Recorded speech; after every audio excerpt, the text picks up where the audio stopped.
You're listening to CVFS, the podcast, with your host, Buck.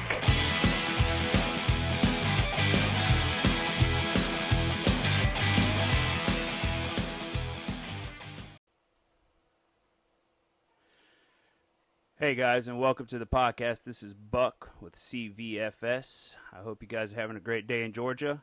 It's Tuesday. It's election day. I hope all is well.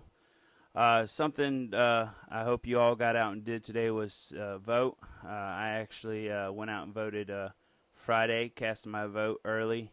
I like to get in there and do early voting. That way I don't have to worry about waiting in line or doing any of that, which I don't expect there was a whole lot of waiting in long lines like we had to do with the governor. But didn't want to take any chances, so I did go out and vote. But like I said, I didn't take chances, so I went out and voted Friday. Ran in. My wife ran in while I sat in the car with the kids. They were all asleep, and then she came out, and then I ran in and voted. And I asked the lady if I could vote with a provisional and then do my absentee and then go in there and cast my vote. She kind of stared at me for a second, then I smiled, and then she laughed. And she told me a funny story I want to share with you guys. I thought it was funny. This little girl, she said she couldn't be much more than first or second grade.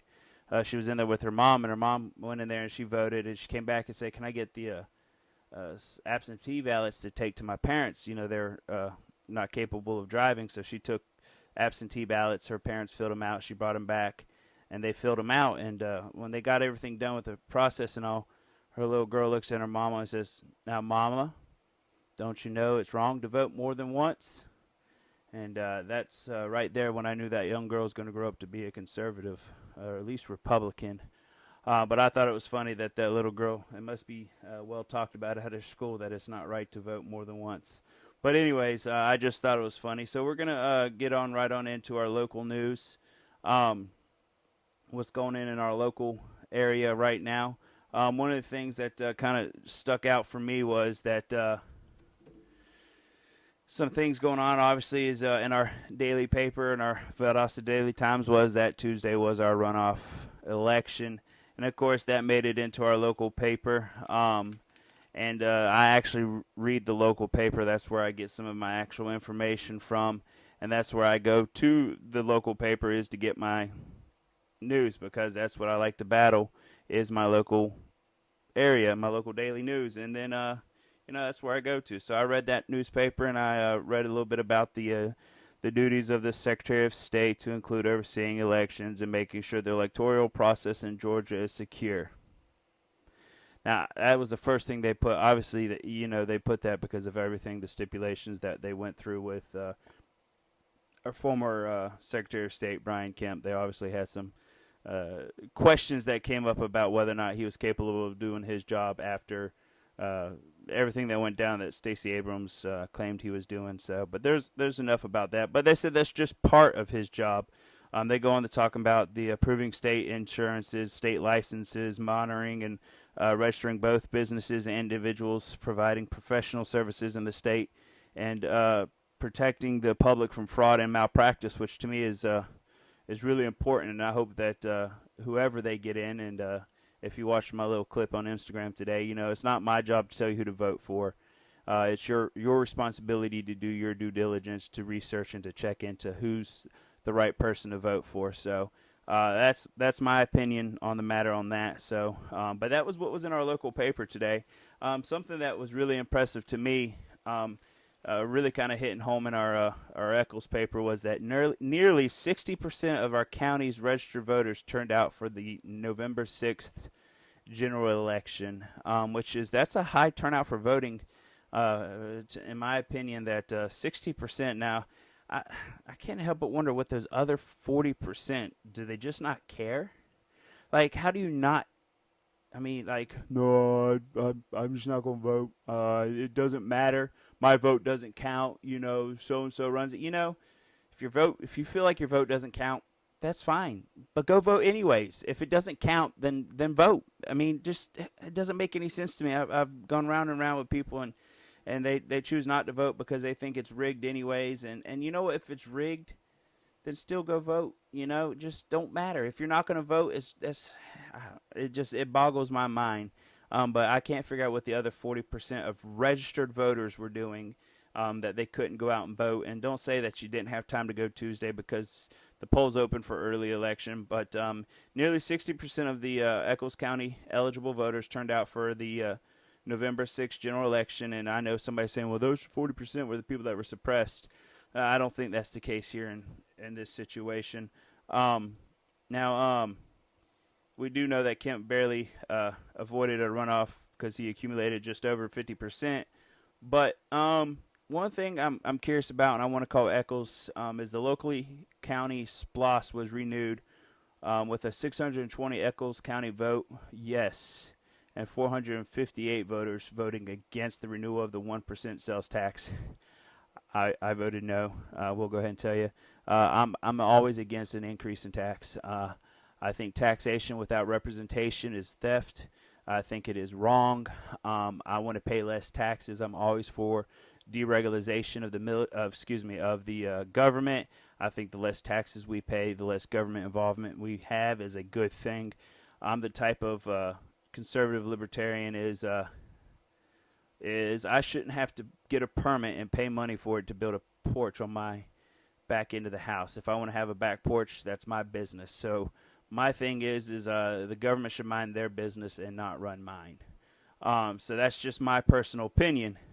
But I did find out that here in Secretary of State, Brad Raffensperger got 86% of the votes here, and John Barrow got 13%. So I think for Eccles, we safe to say, with those who went back out and voted, which when I went and voted as of Friday, there was 149 or so people had already voted for early voting, at least that day. And she went on to say, well, it won't be nothing to hit 150, and that was about 4:30 in the afternoon. We got there a little late. I pushed the wire on that one, but had a lot going on. But anyways, that's kind of what's going on in our local news. And as far as state news, as you know, it's obviously election day. And the big news is as we're watching the election live here, if you will, and I know this episode is as live and as raw as you can get. And in fact, if you're listening, you can now watch it as well, as this should go up on IGTV, YouTube, and then hopefully we'll get on other platforms as time goes on. But currently, as of right now, as I refresh my screen, and I am following the Atlanta Journal-Constitution. I am completely against this website. I do not like it. With 68% of the precincts reporting, we've got Brad Raffensperger holding at 56%. Now, if I'm not mistaken, the third party did back John Barrow, but they'd only had like 3%, which could be the 3% that John needs to go in his favor. But we are at 68%, and Brad is holding the lead by 56%. But we still do need the other percentage there to come in and close out the deal, which is 32% there. And we're waiting on those 32%. And hopefully we'll know something before we go to bed tonight, and we'll wake up with a new Secretary of State-elect. My hopes being Brad Raffensperger. Something today we talked about on the quick little videos when I was talking about being election day and go out and vote, and I wasn't going to tell you who to vote for, and I still wouldn't tell you who to vote for. And I told you who I voted for, and something we talked about was a table politics, a table conservative, a table Republican, or a table conservative, or table dinner table politics. And me and my wife talked about this over dinner, and the last thing I want my kids to be is caught up in dinner table politics. And you go, well, what is that, Buck? Well, I'm about to explain it briefly and quickly for you. And this is something that it's my own words, it's my own thinking, it's my own thing. And somebody else have already used this and talks about it and has this, but this is what I think it is. And, and I believe this wholeheartedly. And, but in my opinion, dinner table politics is someone who grows up listening to their parents and has no other reason for their beliefs other than that of their parents.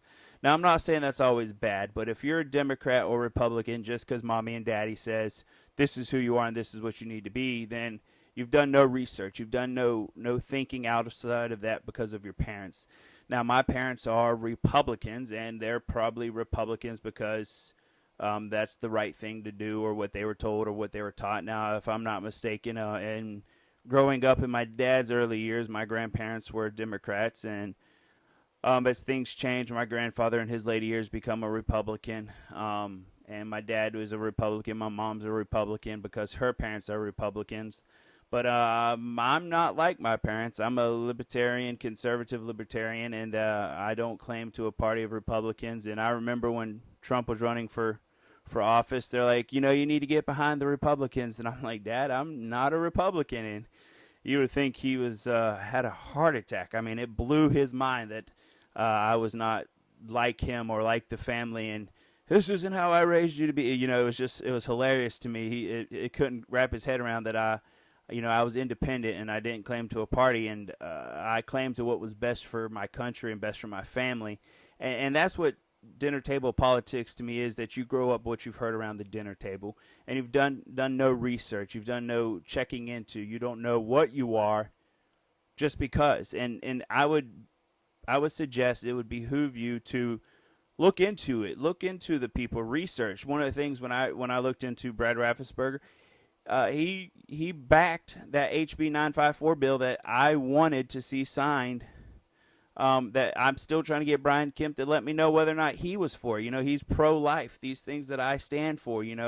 Not just is he Republican, but does he stand on a good, sound platform? Can I stand by his platform? Not just because he's Republican, not just because he's his race or his ethnicity. None of those things is why I vote for somebody. It's their platform. What are their beliefs? What do they do?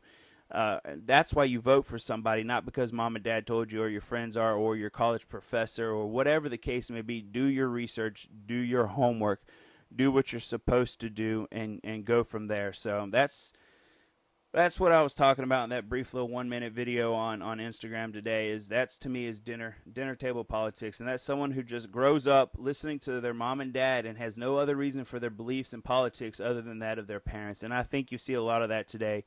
And they have no reason why. You hear it all the time. Well, Trump's a racist. Well, what does he say that's racist? Well, I don't know. I just heard someone say he was a racist, so that's why he's a racist. Well, that's horrible. That's ignorance.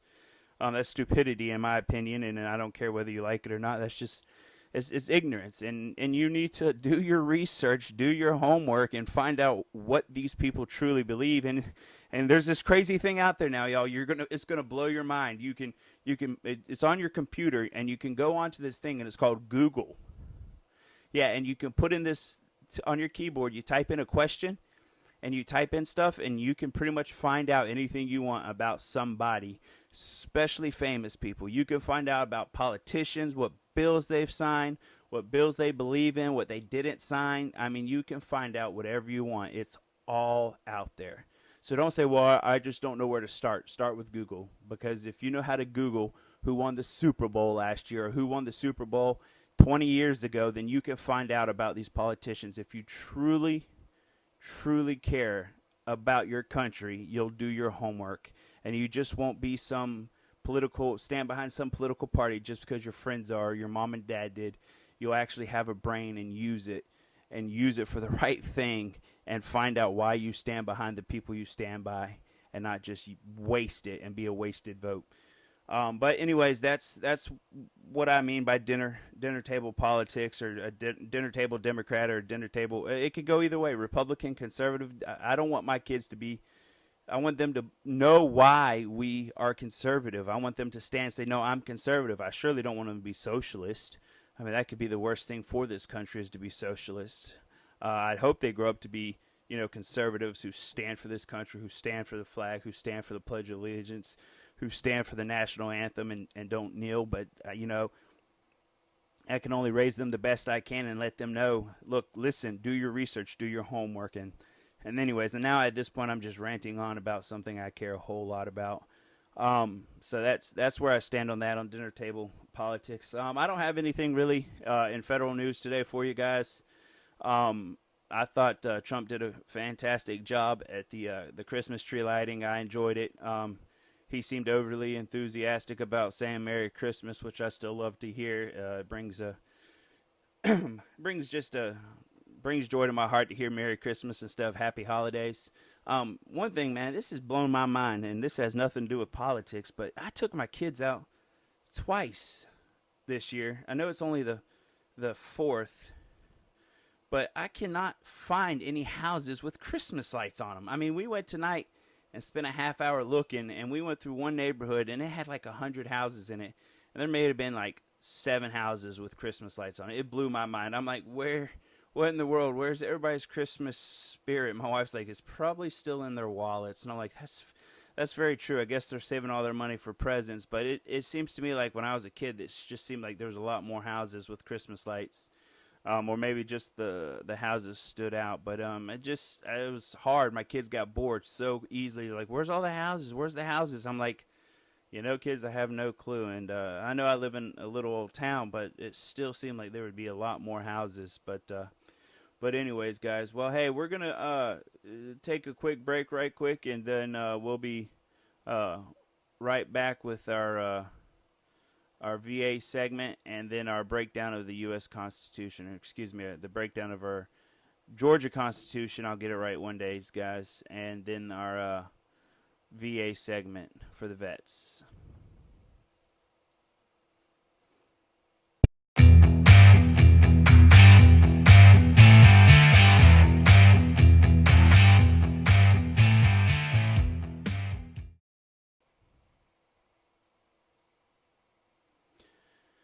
All right, guys, and we're back. Thank you for that brief break. So here what we got is the Constitution of Georgia, and I told you we'd break this down, and I'm going to try to make this as exciting as possible, but I think a little education is never going to hurt anybody. But the Office of the Secretary of State put this piece in here, and the Constitution of the State of Georgia is the governing document of the state of Georgia. It outlines the 3 branches of government. The executive branch is headed by the governor. The legislative branch is headed by the General Assembly, and the judicial branch is headed by the Supreme Court. And the Constitution of the State of Georgia was ratified in November 2nd of 1982 by the vote of the people and became effective on July 1st, 1983. It is one of the newest state constitutions of the United States of America and is the 10th Constitution of the State of Georgia, replacing the previous 1976 Constitution. I am pleased to provide the Constitution of the State of Georgia to you. The Constitution is representation of the greatest state and its citizens. And this is a letter by our newest governor-elect, Brian Kemp. Now, this has a Bill of Rights, just like our other Constitution, and this was all signed into place. And this is a little different. And in fact, if you know a little bit about our actual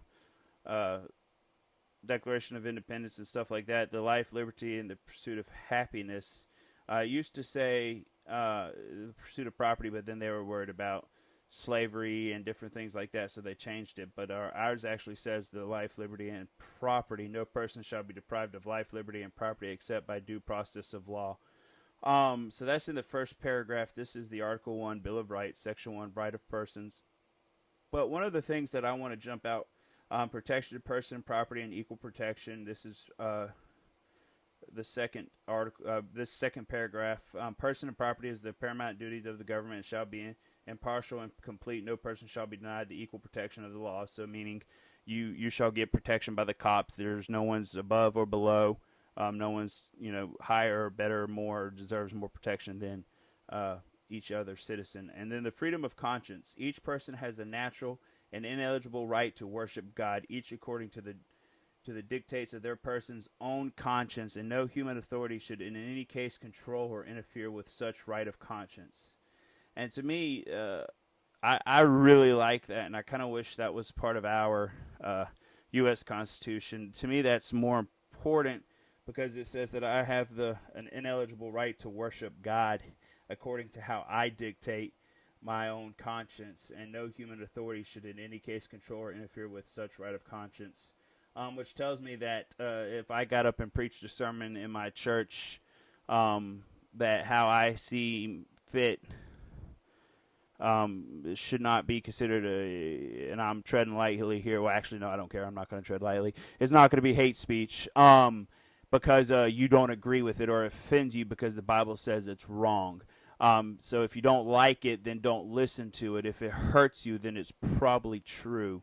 And that's just how the Bible works. So that's what I really like about this. And then it goes on to the religious opinions, freedoms of religion. No inhabitant of this state shall be molested in person or property, or prohibited from holding any public office or trust on account of religious opinions. But the right of freedom of religion shall not be so construed that as to excuse acts of or justify practices inconsistent with the peace and safety of the state. And that's kind of where I'm going to stop there. But, this is religious opinions and freedom of religion, but I really like that freedom of conscience. No person, and it's an inalienable right to worship God. And I to me, that just, I'm like, thank you for putting that in there.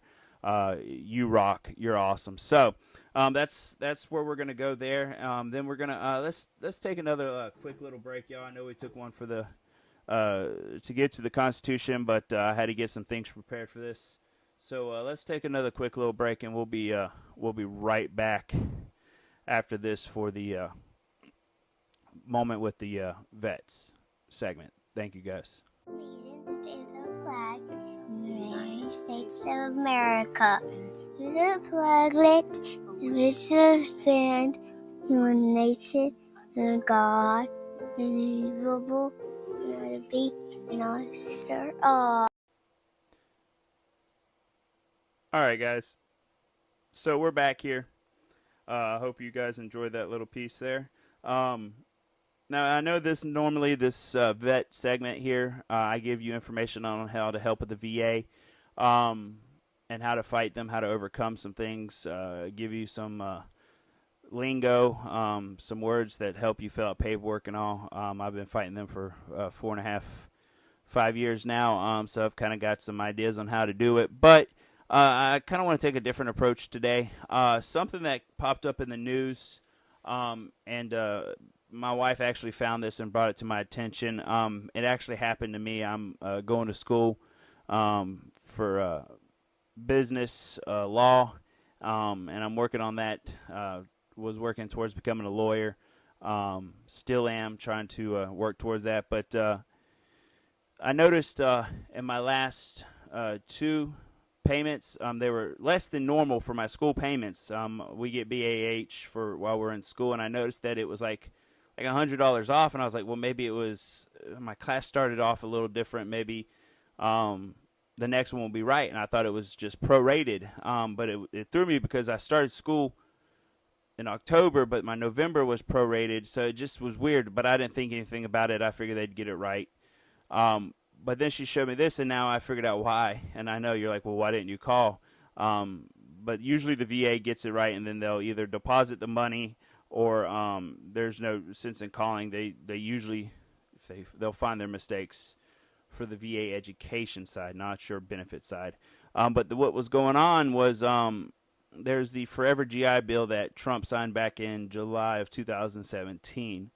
And when they went to put it into the computers, that it messed up the system and it caused BAH to be lower than possible.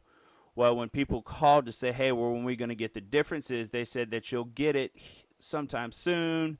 But NBC got a hold of this and it made it all the way to the news. And Veterans Affairs Department tells Capitol Hill it will not repay underpaid GI Bill benefits to the recipients. And after they said they would, and now it says, so I'm just going to read you a few pieces from this, just so those who've been curious, if you listen to this and you're a vet and you go to school. For weeks, students, vets across the country have raised an alarm about delayed or incorrect GI Bill benefit payments, which the Department of Veteran Affairs have blamed on computer issues. But on Wednesday, the department told congressional staffers that it would not reimburse those veterans who were paid less than they were owed. 2 committee aides told NBC News. The news conflicts with a promise VA officials made to the House committee earlier this month, being back in November, obviously, that it would reimburse those veterans who received less than full amount they were due. According to those aides, however, the VA said it could not make retroactive payments without auditing its previous education claims, which it said it would delay future claims. And these aides asked not to be identified, which is besides the point. The VA has no backbone. That's usually what happens. And there's always a key to the VA. If you don't like your first answer, call back. And if you don't like that answer, call back a third time. You'll usually get the right answer. But so you're not getting your money. That's the hard truth of the situation.